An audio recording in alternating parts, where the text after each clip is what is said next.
Hello. Man, we're the best. Yeah. We're so great. We got that done. Yeah. You know, there've been some times recently that we haven't even started by this time of night, so we're way ahead of schedule. Oh, yeah. Mm-hmm. Okay. So, welcome to the show, everyone. Yes, welcome to the show. Welcome to the jungle. Hallelujah to the 16 loyal fans. Thank you for tuning in. Oh, that's not accurate. But so you can go to patreon.com/LexandMatt to listen to a special horror film / Halloween type of episode. That's right. We're ahead of the game. Is up as of now. You can go look at it now. So anyway, go to that thing, rate, review, subscribe on Apple. That helps us out a lot. That's a thing that you can do for free. Yeah. Tell your friends, tell your family. Don't tell your family. You know what? That might not be their thing. But anyway, so yeah, share us, all that stuff. We love you all. We appreciate your support. We appreciate you. We want to put you in that ooky spooky mood. So come on through to the Patreon. Slide into the Patreon's DMs. And oh, don't do that. No, I control the Patreon. Well, I don't know if you don't see your dick. What? I don't know what goes on that Patreon, y'all, but if you've got a special message for Lex that doesn't involve showing your dick, then yeah, go ahead and drop in those DMs. I will kill you. No, I'm just kidding. Or at least forward it to your family members.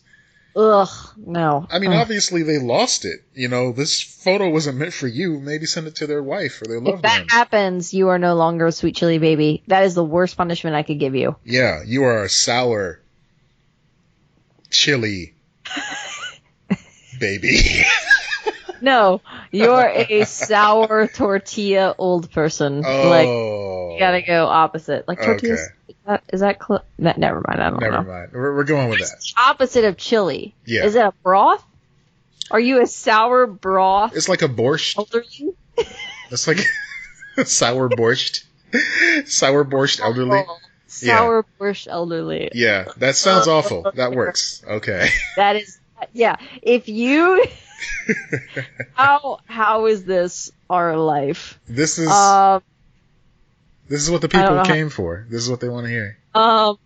If you send me dick pics, you are a sour borscht elderly. Right. I mean, we'll block you and report you. So. I feel like we've gone 32 episodes emphatically letting people know that that's not your brand. So not my tempo. It's not your tempo. Not my fucking tempo. Not your brand. No, it's not my brand. Okay. Let's get into the stories of the week. Yes. So, I don't really feel like talking about Joker too much. But I guess this has kind of been brought up because they were asking Martin Scorsese about Marvel movies. Okay. Or superhero movies in general. And I think Marvel movies was kind of what he was addressing. Anyway. No, specifically Marvel movies. You're right. Right, and now Marvel kind of gets that, like, oh, it's superhero movie, it's a Marvel movie. Right, like, I think that's the thing. How in the 80s Nintendo meant video game. Yes, exactly. Yeah. And so basically he said, it's a longer quote, but he said it's not cinema. Okay. And he's saying it's theme parks, basically. Like, that was his comparison. Okay. And people got very mad because of the internet. And in all fairness, on several counts, but the first count being that Joker is basically a ripoff of one of his films, which is The King of Comedy, Taxi Driver, actually two of his films. So people got very mad. Yeah, you know what? What's the deal? I mean, I'm glad that I didn't see the anger for that one. Like, I don't doubt that it happened. Even James Gunn was like, not anger, but he wasn't like outraged. He was like, I'm really sad that, because he's so influential on me. And I'm like, God damn, like what? Yeah. Now, see, that I get. Because if you are in the movie industry, if you're a filmmaker and one of these just well-respected names in cinema. They're not cinema. Right. That Right. was the specific word that he used. Okay. But for years, you go to these conventions and everything, because obviously, you know, working on superhero movies, you're at conventions and you hear what people say. You have them coming up on the street to you saying, you know what, this moved me. You know, this came out around the time that I lost a loved one, and, you know, it really reminded me. Like, even like for James Gunn, the beginning of the movie, you know, where, his movies, his Marvel movies are some of the most emotional of the bunch. Yeah. Yeah, but, you know, just specifically where Quill lost his mom, you know, like, I could see somebody saying, yeah, that really touched me. I mean, it kind of moved me a little bit too. And then to hear, like, one of your heroes come through and be like, yeah, that's not cinema. I think that what Scorsese meant by that was and I think this is definitely a thing with all culture, but in movie culture in particular, particularly with pretentious movie culture, which I know well, because I've been around film students and they are the worst. Mm-hmm. They're not the worst, but they're pretty bad. Drama kids might be a little bit higher, but you know, whatevs. I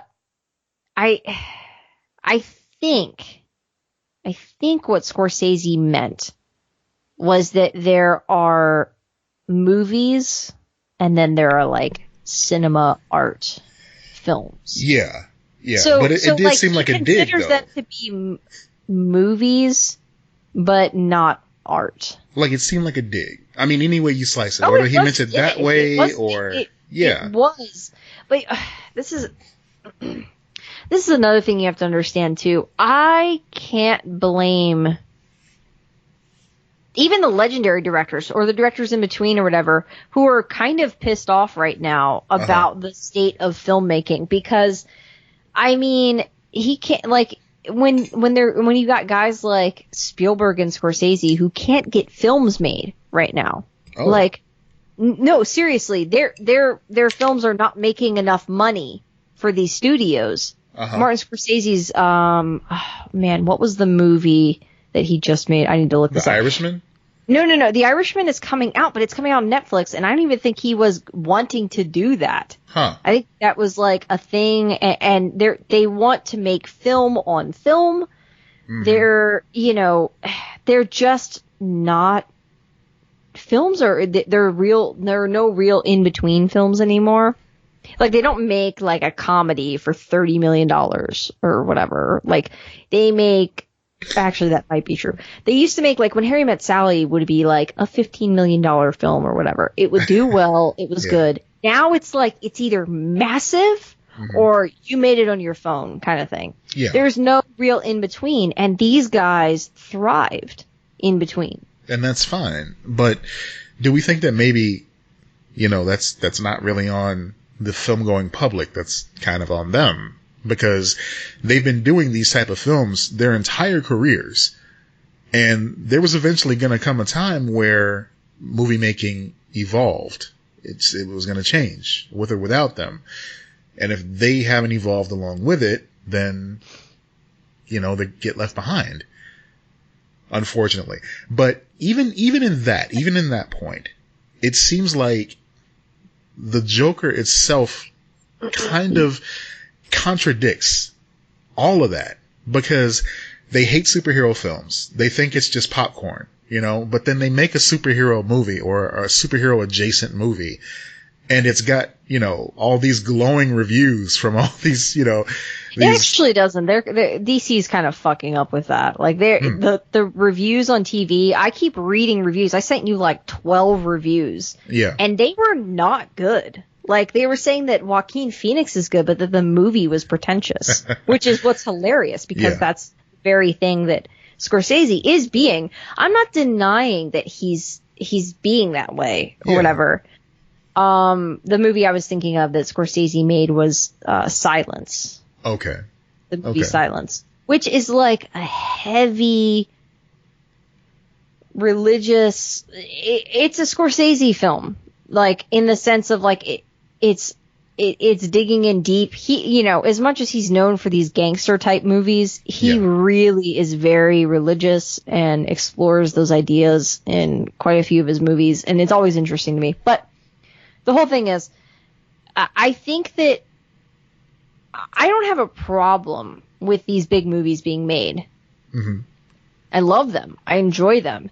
But I do have a problem, and I understand the anger that is wrongfully placed on them, the movies, when it should be placed on these studios. Yeah. Because, like, the in-between movies, and these are some of the movies that some of the best movies ever made were the in-between movies. The movies that nobody thought was going to make X, Y, and Z money, but you know what? They went, give them $15 million and see what happens. Yeah. And they're not making those types of movies anymore, and that's what really is upsetting, I think, to a lot of people. It's, I don't know. They make these films, and they're like, if we don't sell however many hundreds of millions of dollars worth of tickets and however many toys and all of this stuff, then we are doomed. So let's, we were just talking about China, like let's appeal to China. Let's do this. Let's do that. And so when he's going, that's not cinema, I disagree, having seen the films, and I would bet he probably hasn't seen many of them at all, if at all. Having seen the films, I disagree because I think there's great art being made within that context. But I also understand the criticism of this industry doing some things that I don't think are a good idea, even long term. Yeah. Like they're making their money now, but what's going to be what's the long term for this? The long term is then you can repackage all of these movies in a $500 set for Christmas. Oh yeah, I saw that. Jesus. That is some bullshit. Let me tell you, I love this stuff. Anybody who's listened to me for more than 5 minutes knows that I love Marvel movies. I love superhero movies. I love seeing this shit over and over and over again. But you know what I'm not about to do is pay $500 for movies I already own, 4K or not. I'm sorry. And we can get back to the point in a second. No, you're good. I feel betrayed because I purchased the collector's edition of Phase 1 that came in the Shield briefcase with all the bells and whistles and stuff. How many movies is it, by the way? 22? Sorry. I think it's like 22, 23 maybe. But yeah. So anyway, yeah. That's actually, if it's $500, that actually ends up being $22 a piece. But then if you think about it, by the time, as old as some of these movies are, even if it is 4K, some of these movies would have been bundled together in like a 2-for-1 or 3-for-1 deal. Yes, I won't disagree with that. I just was curious about what the breakdown would be. Yeah. Because that's just how my brain works. I'm like, yeah, that's not too bad for a 4K. That's not bad. You pay about $30 for a 4K unless you get it on sale. So. But I mean, doesn't it if you get a digital copy of a movie? Wait, just to go back for a second. Okay. Yeah, you're good. The Phase 2 set was in the whatever the rock, the meteorite that Yondu and Quill were fighting over in Guardians of the Galaxy, the first one. That was the Phase 2 set. I was excited for Phase 3. Guess what? It's not happening because they decided to go ahead and do this huge $500 bundle instead. So fuck that. I'm disappointed in that. I don't blame you. Yeah, because I mean, literally, I waited for all these movies to be done to get that set. So I don't know any of these. So I guess I'm the target demographic. Whatever. Anyway, I get it. If you buy digital, don't you get the 4K version on Movies Anywhere or whatever? Don't they just automatically upgrade you to the 4K version? Or am I just imagining that? I have no clue. I don't buy digital. When I buy a movie, I buy a physical copy. Yeah, but you know what I mean? You get the physical copy and it comes with I understand. I the code. Don't know if they do that though. Okay. They might not. There are so many things wrong within that industry that I don't know.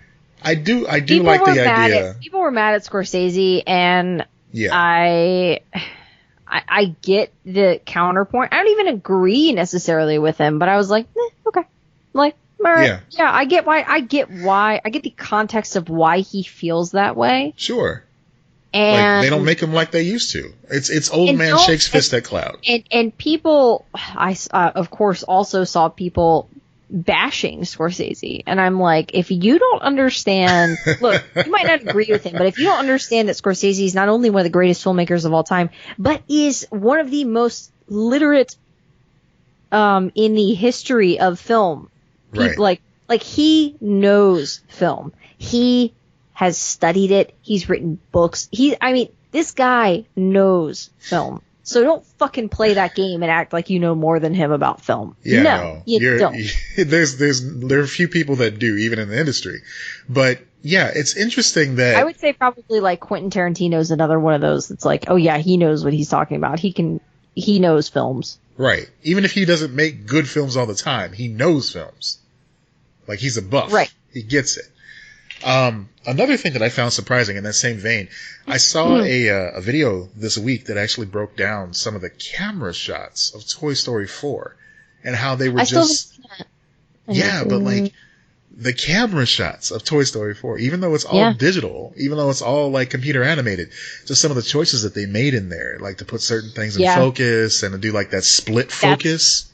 That's the genius, though. That's what makes, especially Pixar movies, so beautiful, is that they understand how a camera works. A camera. Did you see Up? Not Up. Inside. Yes. Yeah. So. Inside of You? Yeah. Yeah. What I didn't realize about that movie is that when they're in the real world, and they're following the characters around, it's usually like that shaky cam sort of, homicide, life on the street sort of deal. But when they're in her mind, it's all like, the steady cam, like around. dolly shots and stuff like that. They go through all that. They don't have to. Like, that's stuff that people wouldn't normally notice, but they do it for the film buffs. And Scorsese is for the film buffs, just to bring it back to the original point. I think that I would argue that to effectively make a beautiful film, they do have to do that, though, because they're getting things that you're not picking up on. That's true. You don't know why you feel uneasy when you watch this scene. Oh, but they actually are doing this like secret like film shot that messes with your brain, So I think that that's just really great filmmaking. And there are plenty of movies that are well constructed, like they're well made, they're really fun, but they're not necessarily putting that thought into it. Mm-hmm. Yeah. Maybe like no, I don't want to bring up that. Never mind. I was going to bring up a franchise, but then I'm like, nope. You know what? Some people like that, and it would sound like I was bashing it. I'm not. That's fine. So, in the context of this situation, I thought what Scorsese said was fine. It's his opinion. I liked Samuel L. Jackson's response to it. What did he say? It was classy. Like, it wasn't like, he didn't come down on Scorsese or anything like that. He paid respect to the man. He was like, just people saying that it's not art, it's not cinema. It's like saying Bugs Bunny ain't funny. Like, it may not be like the highest form of comedy, but you're laughing at it. So it's obviously entertaining. I completely agree with that. I think that's a great analogy, a great way to look at it. I agree with that. There might be a higher form of comedy.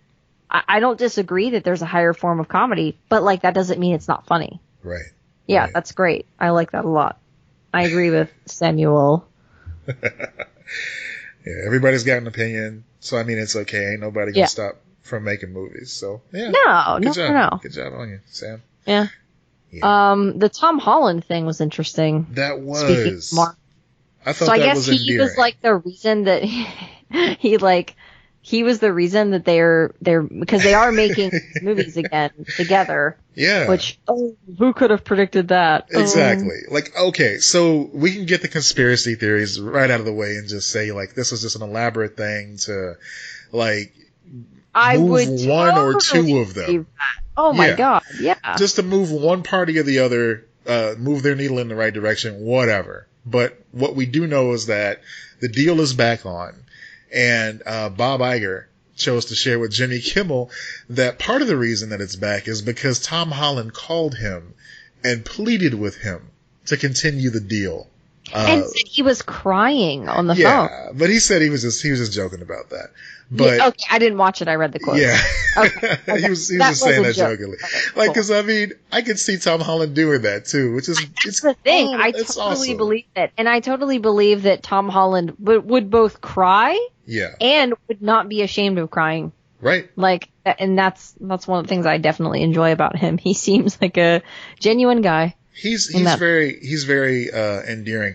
Like, if you want to get a sense for Tom Holland without him being Spider-Man, watch that show on Netflix, Chef, that has just different Jon Favreau. Yeah, he goes around and just like cooks with different chefs in their kitchens and sits down and has meals with different celebrities and stuff like that. It's almost like Table for Five, but it's got more of a cooking slant to it. Anyway, he was a good child star too. Tom Holland was in that movie a couple of years back. Yeah. When he was a kid, and younger kid. He's still a kid, but whatever. When he was like a kid, I think it was called like The Impossible or something like that. Huh. And it was about the 2004 tsunami. Oh, wow. And how this family was like completely separated and ripped apart and trying to find each other, trying to survive like in the aftermath of the tsunami.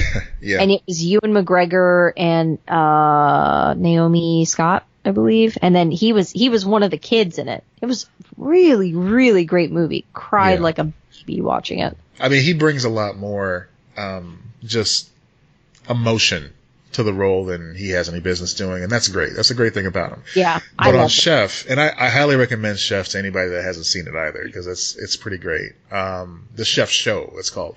There was a movie that it's based on. That's what it is. Yeah, so Chef. Jon Favreau did a movie where he played a food truck chef, and he really got into it. So he and the gentleman that trained him to make the cooking look authentic go on the road. And they cook with all these different chefs from across the country. And it's it's so cool. And it'll make you want to try every single thing on that screen, you know? Oh, yeah. I get into late night shows like that, or it's like Diners, Drive-Ins, and Dives or something like that, where you're like, let me just watch food for a while and die inside. But it's really good. It's really entertaining. And it's cool to see Tom Holland just hanging out with like him and Robert Downey Jr. and just, talking. Just being himself. Yeah. So check that out. Yeah, but I'm glad Tom Holland kind of used a little bit of swagger to get this back, you know? Yeah, I'm still not convinced it wasn't a ruse. Right, not that Tom Holland was in on the ruse. I think he might have been a sweet victim of the ruse. Could you imagine, Bob Iger and whatever, he just hung up and the deal was already done, but then Tom Holland called him and he was like, this is how we're going to tell the public about this. Mm-hmm. Yes, this is perfect. Thank you, Tom. Yes. Okay. We'll go ahead and bring Spider-Man back. We got it. Oh my gosh. So that happened. Yeah. Yeah. So apparently they're doing PlayStation 5? Yeah. I was wondering which one you're going to go with next. I was just curious. Yeah. I don't know about that other one. We're both looking at our notes and we're both going, I don't know about that other one. All right. Yeah. Let's talk about PlayStation. PlayStation 5 is happening. They're telling us that it's going to come out holiday 2020. Now, will this be the first one? Because when is Xbox supposed to come out? Have they said? Oh, they haven't said yet. I mean, they've admitted of its existence. They've acknowledged its existence, but they haven't given a firm date yet. But this is the first, basic wheelhouse. And they always do this. And then Xbox will come out a few days later and say, oh yeah, we're coming, right before the holiday 2020. So get ready. Yeah. And then it's going to be like, rock, paper, scissors of who does their price point first to see, who gets to say the lower price once the price is revealed. So get ready. Get your wallets ready, everybody. Start saving now. It's going to be expensive. Yeah, I kind of want you to explain this PlayStation 5 news to me because I didn't really read it. I just saw a headline and was like, PlayStation 5. And then I saw they're going to change the controller? I don't like that. and then I didn't read anymore. So what's the deal with this thing? So once again, they're going to try to change the experience from the DualShock feature that we've known since PlayStation I guess What? 1, right? Yeah. Yeah. I'm very skeptical of this, man. That controller is classic. Oh, absolutely. And if you And remember with the it holds PlayStation up. 3, momentarily they tried to remove that rumble, and people weren't having that. Oh no, they were not having that. We demanded. I got one of them without the rumble, and I ended up buying like another controller because of it. It's so weird, right? Like something so small, something so insignificant is such a major feature to us now as gamers. Like we need that rumble, we need that feedback. So what they're doing this time, instead of taking it out, they're going with the haptic feedback. So with the cell phone, when you have your iPhone and you have that pushback when you push buttons and that sort of thing. So what they're saying it's going to do is going to give them more of a range of the type of feedback that you get from your controllers. So it's going to feel different if you're tackling somebody on a football field, or if you're crashing an automobile, or if you're slicing someone open with a Chaos Blade as Kratos or something like that. So that'll be interesting. So is it going to be like I feel like an old person. No. But I am an old person. And what is this 4chan? I'm your father now. All right. So is it going to be like a controller, or is it? Yeah, okay. They're not going to mess with the shape of it, because they really got a lot of bad feedback when they debuted the design. Again, PlayStation 3, they designed something that looked more like a boomerang. And it had I forgot about that. Remember that? That was real. Yeah, I'm looking that was going to happen. So they designed this controller. The buttons were flush against it. It really didn't look like it was going to be good for play. But now they know a little bit better. Oh God, that controller is so ugly. It really is. It was more I looked it up again. It was more artistic. It was some type of like art statement than anything. Sony was trying to make things look more sleek. Yeah, they weren't really thinking about like the playability. Something you buy in a sex shop. This is. But they went the other direction, which oddly enough, I'm sorry. Oddly enough, they have controllers now that look even more like they come from a sex shop, because they have like different switches and knobs and stuff like that. The ones that were like the control, what were the like 3D ones or whatever that have the little glowing part at the end? Oh, I don't know. It's PlayStation. Okay. Anyway. I know what you're talking about, like the Move controllers, like the wands. Move, yeah. I forgot what it was called. Yeah, those look are like dirty. Personal massagers. Yeah, for your neck. For your neck. It helps. Gal pals. Yeah. Anyway. Like sometimes you need a massage, sometimes you want to like play Meat Beat Revolution. I don't know. Whatever. That's a Steven Universe joke. It's still innocent. Yeah. So I forgot about the controller. I blocked it out, I guess. Yeah. How ugly that boomerang it was. So the controller's the same. So they haven't shown us any images of the controller yet. Likely will be the same. It'll likely be the same, because if you look at the lineage of PlayStation controllers, successful PlayStation controllers, they've all resembled that first DualShock, and I doubt that they'll deviate from that at this time. So we'll see what they do. They're still calling it the PS5, correct? Exactly. So they're continuing that lineage. Yeah. I think that they should just stick with the name, stick with the controller. Mm-hmm. Ain't broke. Don't fix it. So the product manager Toshi Aoki says the controller team has been working on haptic feedback since the DualShock 4 was in development. They even could have included it in the PS4 Pro, the mid-cycle refresh, though doing so would have created a split experience for gamers. So the feature suite was held for the next generation. Okay. There's some improvements to the DualShock 4. The next-gen controller uses a USB Type-C connector for charging, and you can play through the cable as well. So that's cool.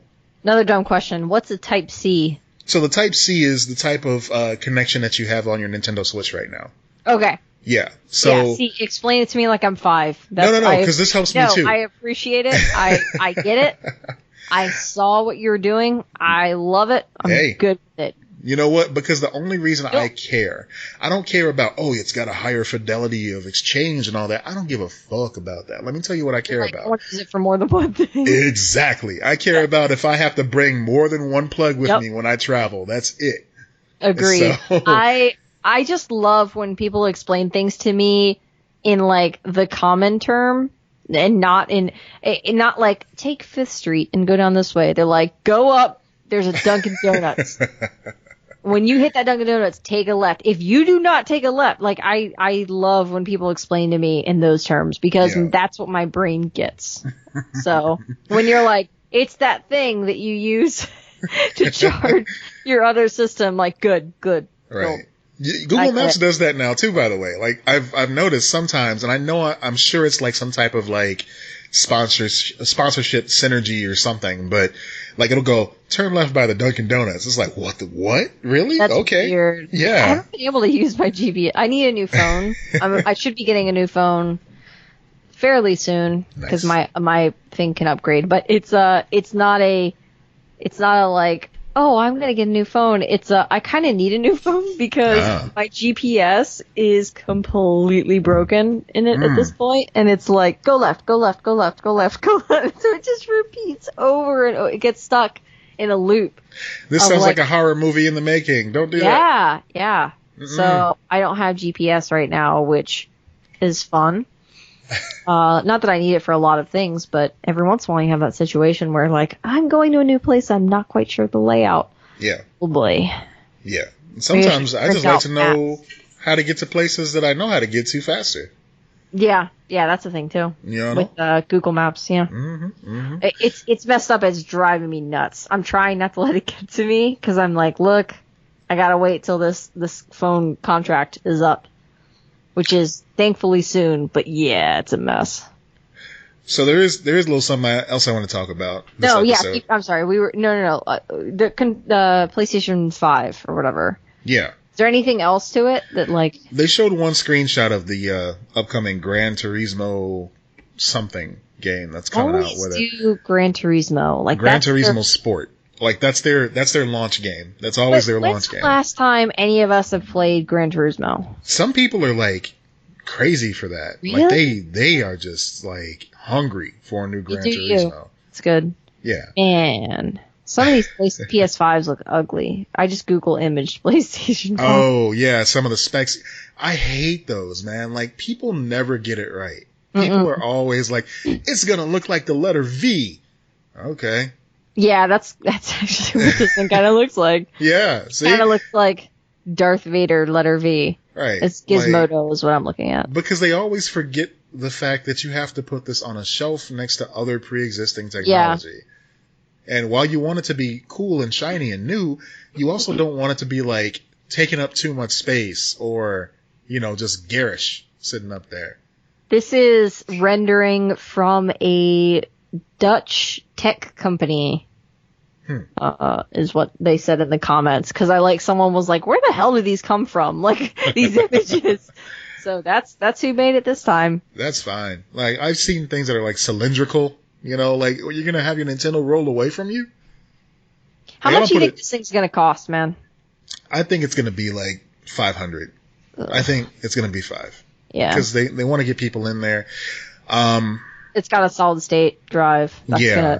That alone is gonna knock up the price. And when you go to the store with $1,000, you have to be able to pick up your Avengers movies and your PlayStation 5. So.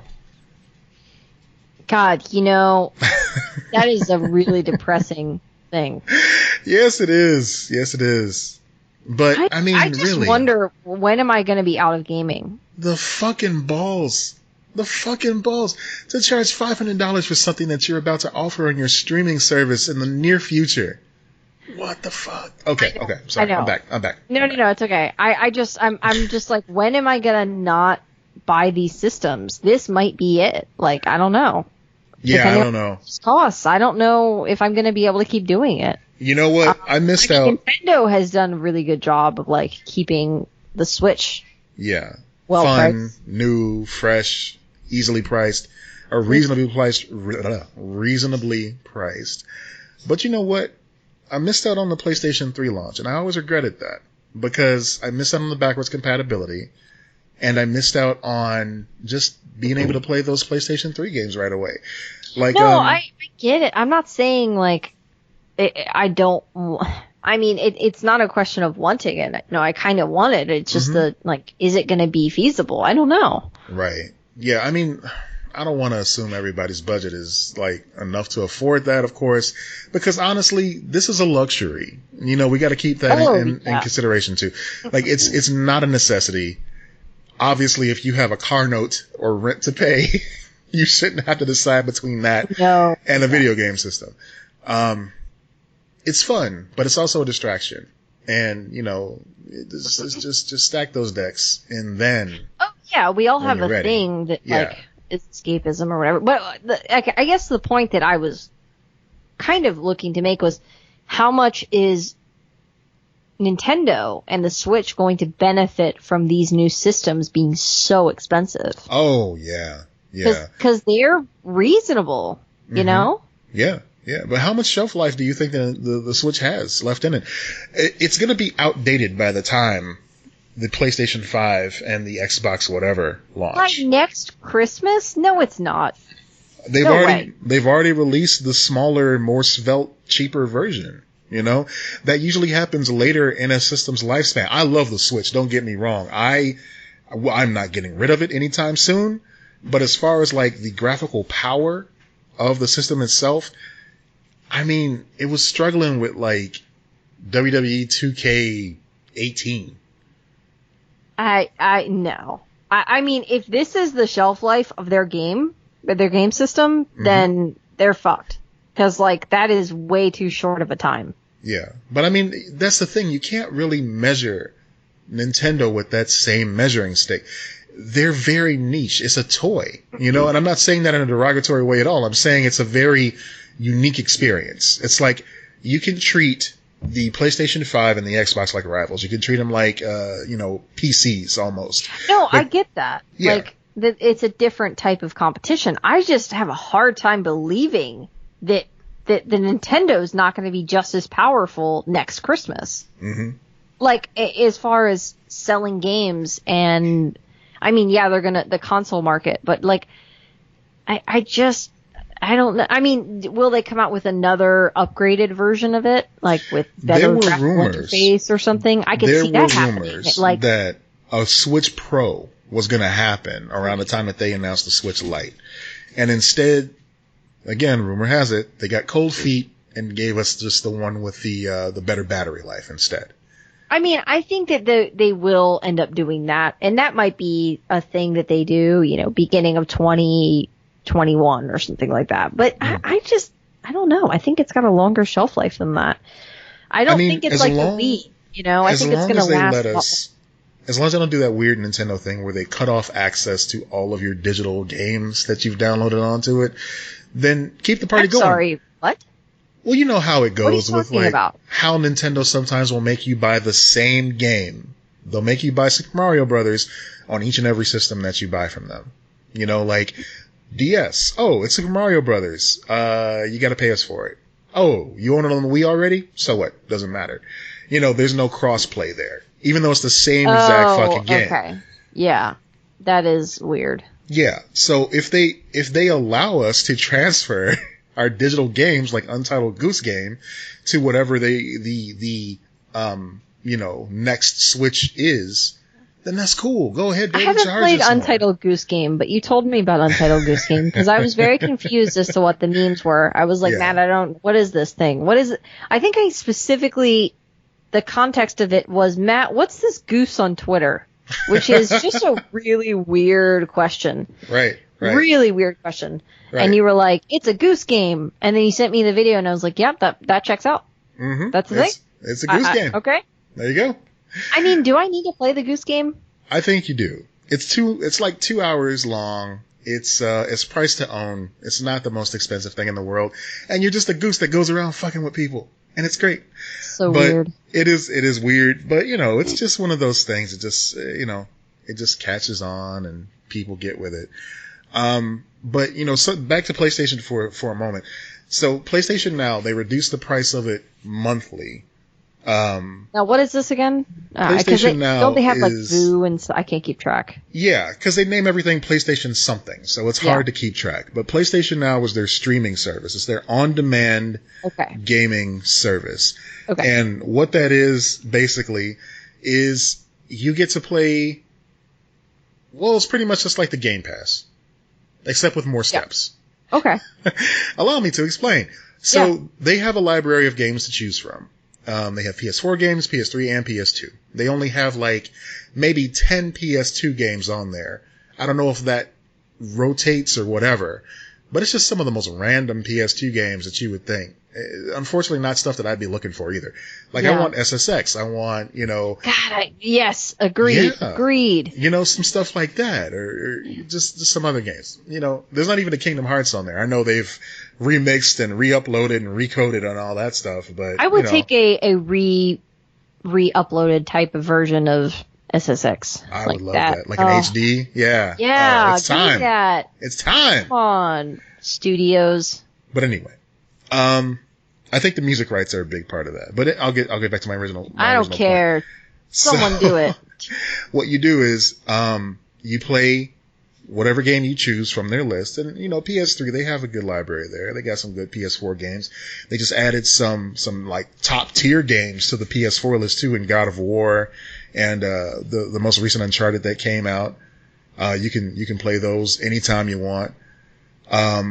But there are a few caveats. So if you leave the game sitting there for, I'd say, about 5 minutes, then a countdown timer begins. And it tells you, oh, well, you're not playing this right now, so we're going to make time for someone else to play it. I guess they have limited server space, and other people are waiting in line to play games. What? So it's like you're temporarily renting. You're fucking Sony. Digitally. Yeah. You're temporarily renting digitally a game. And then once your time is up, and it's not like it times out, like if you're in the middle of a match or something like that. But it's like but that's nuts. Right. But once it times out after you just leave it sitting there, then it goes on to the next person and you may not be able to play it again immediately. I want to know if anyone has like sat in line, basically. I haven't had to yet. And that's actually good. That's like that's a testament to how good it is. Like, I haven't had to sit in line, but they make sure that you know the rules before you get invested in something. They don't work the same across the board. I think that's only for more popular games. So for something like Katamari, because I love my Katamari. We talked about that recently. Katamari Forever is the one that came out for PS3. That's on demand. And never have to stand in line for that one. They don't even give you that warning about it. You just play it.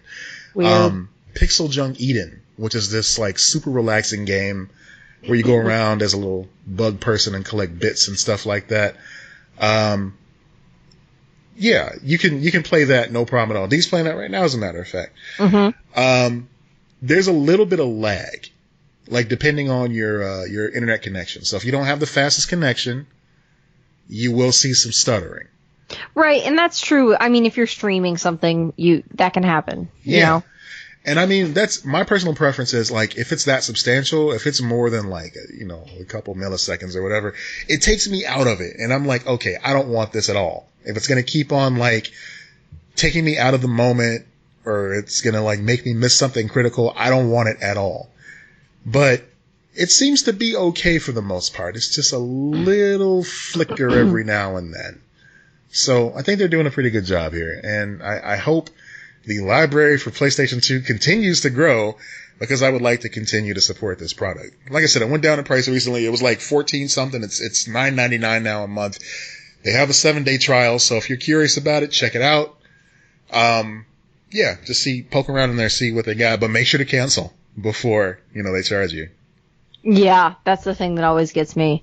Yeah. There's a website now that you can sign up for that basically is like creates a temporary credit card. Yeah, there's a service and you fill that card for like 1 month or whatever. Mm-hmm. Whatever your amount of time that you want the thing. And then when it tries to like renew it, it's basically canceled out by that card. That's kind of cool. I love that. Great idea. It's a great idea. So one more thing. I have been checking out this pretty great audiobook. It's called Voice Lessons: How a Couple of Ninja Turtles, Pinky, and an Animaniac Saved My Life by Rob Paulsen. Okay. So Rob Paulsen is the voice of Yakko Warner. He's the voice of a couple of the Ninja Turtles in 2 different Ninja Turtle series, actually. And, of course, the voice of Pinky from Pinky and the Brain.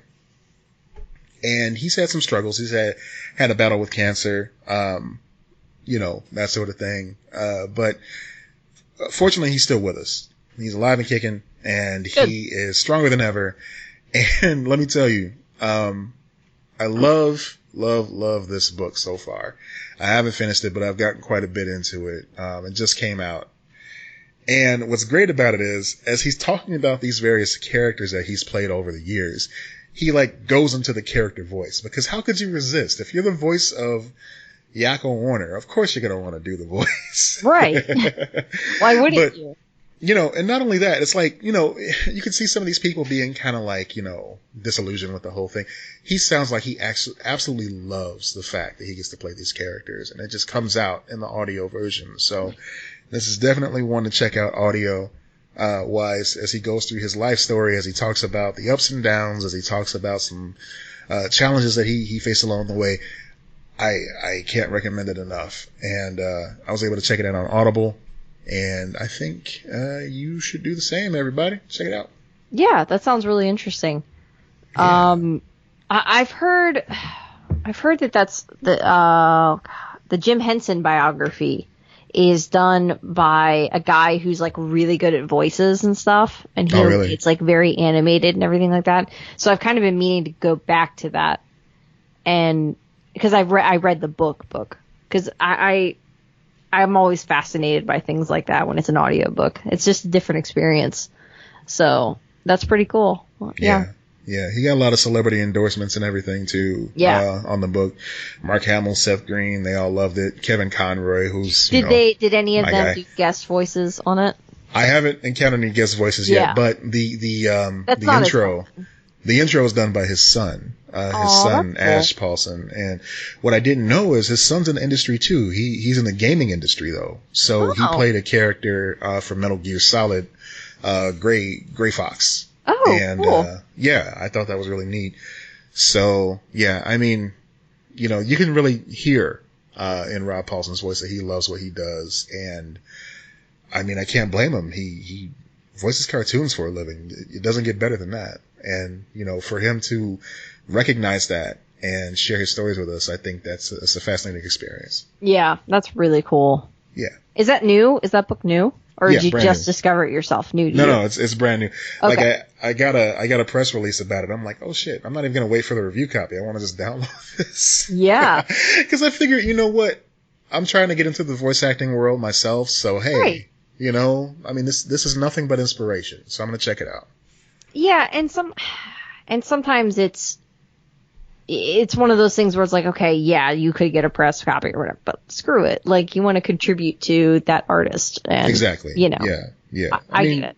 We get a lot of press releases every day, but this one, is something that I would have just gotten on my own anyway. So Right. So why not out. keep doing it? Yeah, I agree. I'm that way with, I feel that way about requesting certain writers or artists stuff where I'm like, no, I just want to actually support them. So yeah, for sure. And then in the future, if it's we do get a presser item and then I fall in love with that artist, then I'll just treat their future works that way, Yeah. That's actually how I ended up getting the Untitled Goose Game. My buddy Bill Jones, he ended up buying it himself, and then he got a copy to review. So he's like, hey, cool. If you want a copy, I'll give you. So that was cool. Yeah, it's developed want the Goose Game? Developed by House, apparently. Did you say they're within Nintendo or something? Or no, am I misremembering that? I don't think so. No, I'm thinking of something else. Never mind. Yes. I don't know what I'm thinking of. House. So, I guess we should talk about this funny thing that I found. Kind of funny. So, kind of sad. Friend of the show, our friends over at the Feeney Call. I don't think we can talk about this on the Feeney Call. No. So, if you're here from the Feeney Call, thank you for listening. Please don't let them know that we're talking about this sort of thing over here, because we want to remain friends. They can know that we're talking about this, but I wouldn't expect them to. We're talking about like the beautiful parts of Boy Meets World, and we're like, hey guys, one of the stars is doing porn now. So okay. So when you saw that initially, who did your mind immediately go to? What do you mean? Like her picture? No. Well, you saw the headline with her picture? No, I don't know. I'm trying to figure out what you mean. What I'm asking is, like, when you saw former Boy Meets World star does adult film, like, which one did you think it was? Should I say that? I thought it was the actress who played Angela. Oh, really? Yeah. Oh, okay. Yeah. Because that's kind of like what happened with Family Matters too, with the little sister and everything. So yeah, that's kind of weird. Yeah. It tracks. It's kind of weird. Yeah. Who did you think it was? I thought it was going to be Sean. I honestly did. No way. He has like a podcast about poetry and shit. Like really? That. No way. Yeah. Okay. No. All right. And he does a lot of directing and stuff like that. He's still working. Okay. I knew it wasn't going to be Ben Savage. I knew it wasn't going to be Will Friedle. Or Daniel Fisher. Yeah. No. No way. No, I mean, it makes sense. So it's Rachel from Boy Meets World. Yeah. We should probably let her know. Yeah, so the actress that played... Madeline Ward is her name. Yeah. So, and I mean, what's cool about it too is like, she talked about it. She seems like, she's really just... I understand that, and I'm not trying to shame her, but at the same time, there was a part in this article where she was talking about like the characters, and oh my god, I was really laughing when I read this. This is what she said. Okay. They asked me to be a part of this, and I thought I never knew there was anything in adults or porn or whatever that was this well done. I read the script and I was like, this is really, really well written. There's so many themes in this, and just my character is so different than anything I've played before. Oh my gosh. God. This is really sad to me. I'm sorry. No, I mean, I don't know, man. It's a brave new world. If she wants to get into this, that's cool. Yeah. Everyone's got their own opinions on the subject matter of porn. So as long as it's not a cult, as long as she's not being brainwashed, she's not hurting anyone. She's not hurting anybody. Yeah. And it seems like it's a calculated move on her part. Like, this is something that she wants to do. So hey, have fun. Yeah. I'm like, I want to send you this video of this TED Talk that I just watched about how porn is destroying all of our lives and is like the new thing that it's really fascinating. It's this woman studies, feminist professor. I guess she's written a book on it. I haven't read her book, but I watched the TED Talk. And I want to read her book now because I think it's really interesting where she's saying this is going to be like an opioid crisis or whatever type of situation for this new generation. And okay. I mean, it's hard for me to read this and not have this skew now of like, oh man, this thing that we're like, no, it's cool. Like, I don't know how I'm still developing how I feel about this industry. So I'm like, yeah, this is maybe for the full context of this. I will, when we post all of the links, I'll try to remember to post that video, that TED Talk, and you can draw your own conclusions about it. But it's always good to like question stuff, That's fair.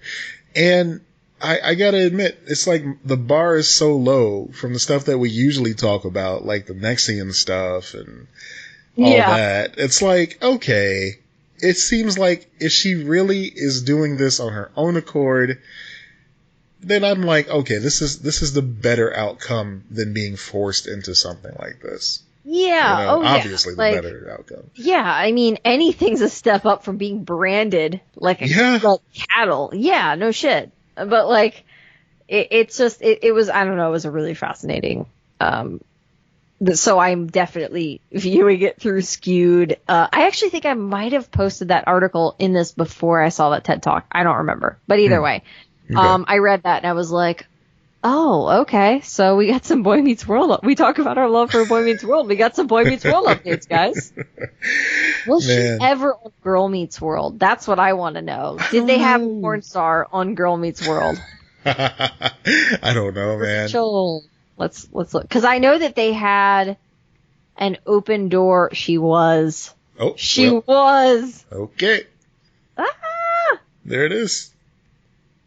Yep. Mm-hmm. There's a picture of her on that show. Yep. I forgot she was a bridesmaid at Corey and Tobanga's wedding. Wait, now I'm questioning. Hold on a second. Now I'm questioning it because she... No. I'm sorry. There's just a picture of her on set. This isn't like her in the show. Okay. I don't think. Okay. Because I know that was one of... So she was just hanging out. Don't Google her name, guys. I mean, there's a short window, okay? There's a short window of time. Right now, you could probably Google her, get away with it. Yeah, but, probably about a month or two. Though, just in case. What am I saying? It's porn. Probably a weekend. Yeah, you probably don't want to Google her after this weekend. Incognito. Just do that thing. Yeah, the little shady incognito guy. Mm-hmm. Yeah.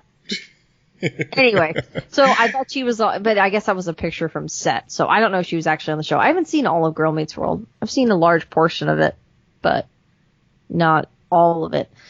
Yeah, I just thought that would be funny if she was on a Disney show.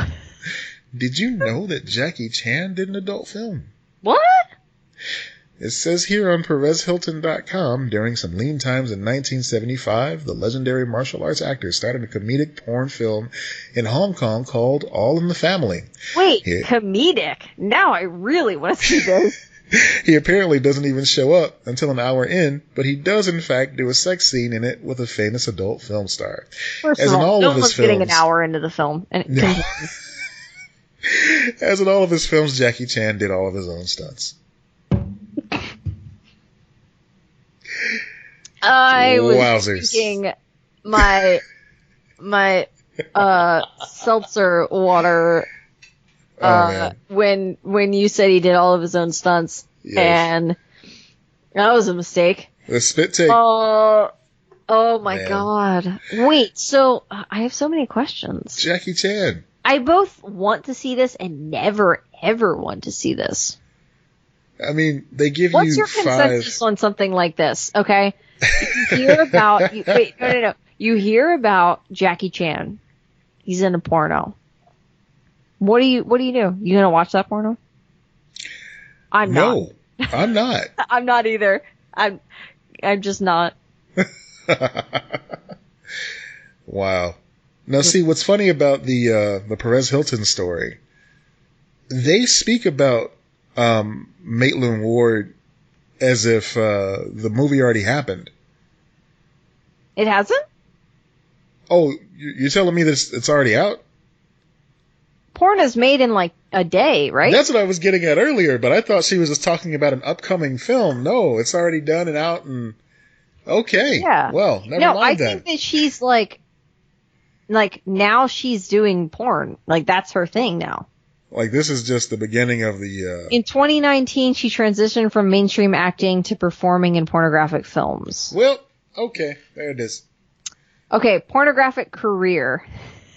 I'm on Wikipedia now, so okay. Yeah. Mid 2013, she started posing nude and topless on Snapchat and Instagram. Oh, honey. She gained a large following on both sites. You just honeyed her. In April 2016, she posted her first nude socials.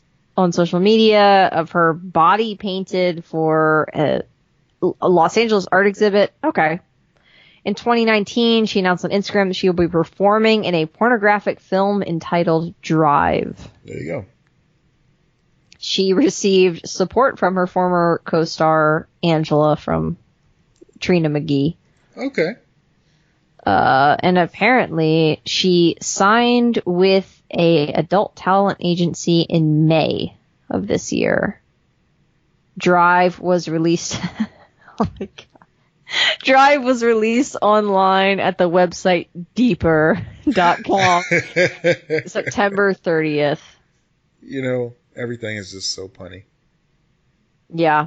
Yep. The last show that she was on says Rules of Engagement. So, yeah. Wow. Okay. So there you go. And now oh my everybody God, knows. she went to NYU. She studied writing and screenwriting at NYU. It'll come in handy. You know what? She revolutionized the industry. She's married and is still married. So, like, you can maintain a relationship doing porn. So Yeah. Good for her. You know, some of those actors and actresses are even married to one another. Yeah, and that makes more sense to me. Yeah. That makes more sense than, like, apparently this guy is like a real estate agent. That'd be a tougher transition then. Yeah, just like a civilian and right. If you're both working in porn, even if it's one's behind the scenes, one's in front of the camera, or you're both behind the scenes, whatever, like you understand that industry. So that makes sense to me. But yeah, having someone who's just like out there, yeah. So that wasn't Wall of Weird. No, that wasn't Wall of Weird. That was just me feeling like we need to talk about this for some reason. We need to talk about Maitland Ward. All right, so I actually came with the Wall of Weird this week. Yeah, you did. I dropped a couple. I didn't have to do work. Thank you. I appreciate that. You're very welcome. The first one, I just want to read the headline. Like, we don't even need any more details on this. The headline alone is enough. Okay. I haven't read these, so go for it. Okay. And this comes from brobible.com, which is oddly a reputable source. Wait. Bro Bible? Brobible.com. Move over, Comcast. DirecTV just charged a woman who died at the age of 102 an early termination fee. Oh, that is exquisite. Fuck. There's no other word for that. Just absolutely wonderful. Wall of Weird. Friggin' DirecTV, you garbage. Like, I guess this happened before where Comcast forced a guy to prove that his wife wasn't dead. Wasn't dead? Yeah. Yeah. So. I mean, what do you do in scenarios like this? This happened back in 2016. Imagine being a corporation, like working for a corporation like this is one thing because you got to have a job. That's totally separate. But imagine being like these corporate assholes. They're at the top. They're like, yeah, no, that's how we run business here. Yeah. We're cool with that. So here's a little excerpt. Everything was fine until we went to disconnect, and that's when all the surprises happened, said her son-in-law, John Manrique of Hayward. Albright died last December at the remarkable age of 102. Congrats on surviving too long. Yes, friend. That's a long, long time. That's too long. I went out way before that. You're dying on that on your own. The family has been preparing the house for sale, sifting through boxes, closing up a life that has spanned a whole century, which is why the last bill from DirecTV seems so galling. Even though she lived more than 100 years, Albright still received an early termination fee from DirecTV. Yeah. You can't outrun your fate, which is, I guess, we're all going to get that early termination fee. Yeah, but if I'm like DirecTV in the eventually. afterlife, I don't give a fuck about what DirecTV wants at that point. Whatever, man. No. No, y'all figure that out. And then it just is your kid's responsibility. And the second thing I have, it comes from Polygon.com. And this is one that good friend Archie Easter sent to me. It's something that we're going to have to post in the show notes because it has to be seen to be believed. Okay. Now, I talk about wrestling quite a bit on the show. To antagonize you. And the other thing is because, there's some fascinating things about wrestling. This is one of those aspects where that is the word I would use. That is an accurate word to describe it. Please continue. So the deeper you get into the independent scene deeper of wrestling, deeper.com. Pretty much. Oh man, so there's a guy, and this is brought to you by deeper.com, but not really. Please don't go there and don't give them your money. Don't associate us with it. Never mind. If deeper.com wants to sponsor us, hey.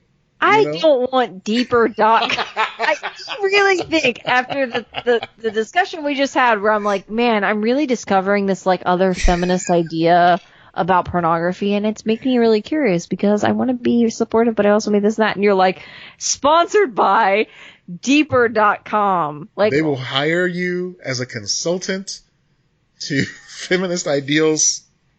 Yeah, okay. Sure. That's exactly what a website called deeper.com is worried about. Wrestling. So, independent wrestling deeper.com has wrestling too. They probably do. Well, yeah, they absolutely do. They definitely do. All do. Yeah. So independent wrestling is it's unique in as much as like there's going to be some stuff that you wouldn't see on TV. The TV stuff you're supposed to suspend disbelief to the point that you really believe that these two dudes or these two women are going to fight each other and they've got real beef, right? So on the independent scene, they understand that you're just there to have a laugh. Okay. They understand the carny aspect of it. The little song and dance that they put on, whatever. So sometimes you get a wrestler like Orange Cassidy. Orange Cassidy is a dude who looks like he's just, a cool guy from an 80s movie. He's got sunglasses on. He's got his collar popped on his acid wash jean jacket. He's got his hands in his pockets. And he wrestles an entire match like this. And he just could not be bothered, He's just completely just doesn't care. But this dude takes it to a new level. This guy, Polygon.com says, wrestler keeps playing his Nintendo Switch in the middle of matches. Oh, yeah. Who wouldn't? I would. And there's actually footage of him doing this. Many of us have probably told someone at some point that we just can't pause the game right now, but I'm guessing that most of us haven't continued to game through situations that could get our asses kicked or leave us seriously hurt. The picture you see above is not Photoshop. That is Leroy Green, a professional wrestler whose shtick appears to be playing his Nintendo Switch no matter what happens. And in the picture, you can see Leroy Green holding the Switch with both hands, looking at the screen, but he's also mid-drop kick to this other guy. Oh, yeah. Now, see, I hear this, and I'm just concerned about the Switch. Like, yeah, exactly. Yeah. That's my biggest concern. Should that be my biggest concern? No. Is it? Yeah.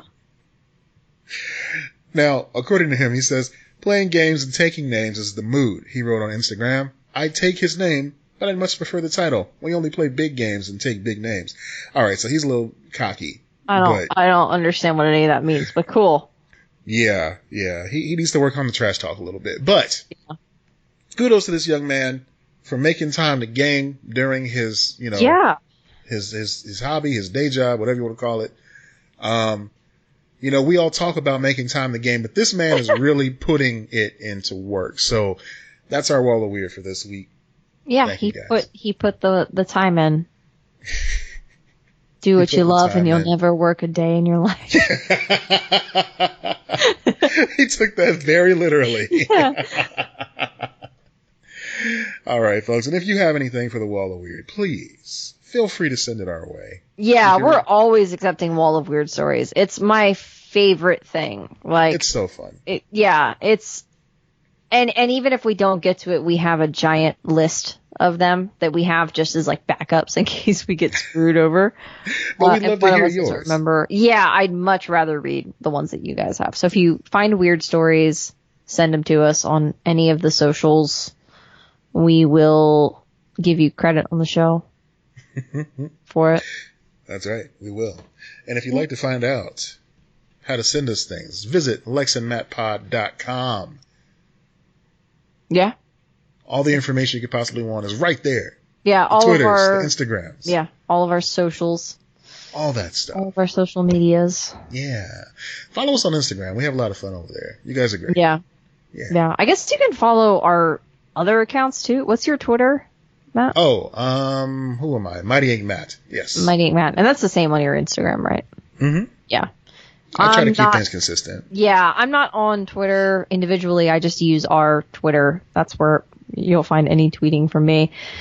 And then on Instagram at the Lex Lutz. You can find me on there.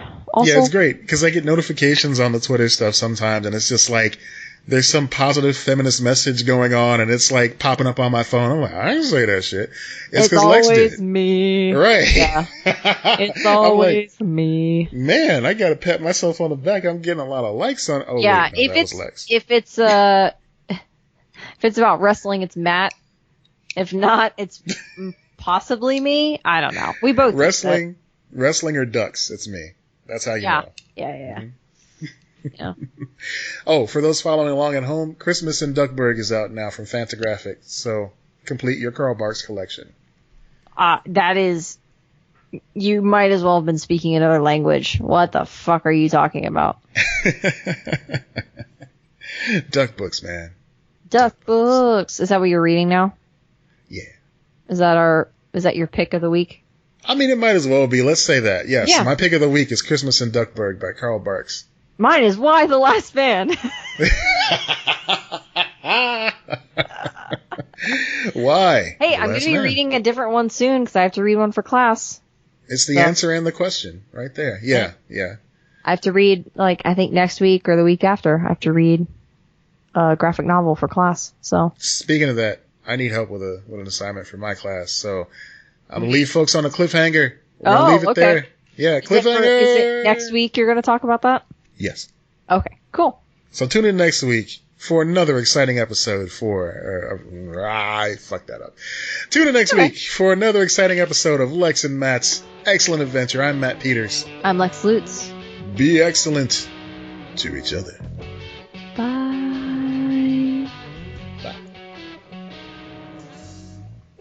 Deeper.com. This show brought to you by Deeper. Go deeper in the .com. Nope. .com? Definitely not that.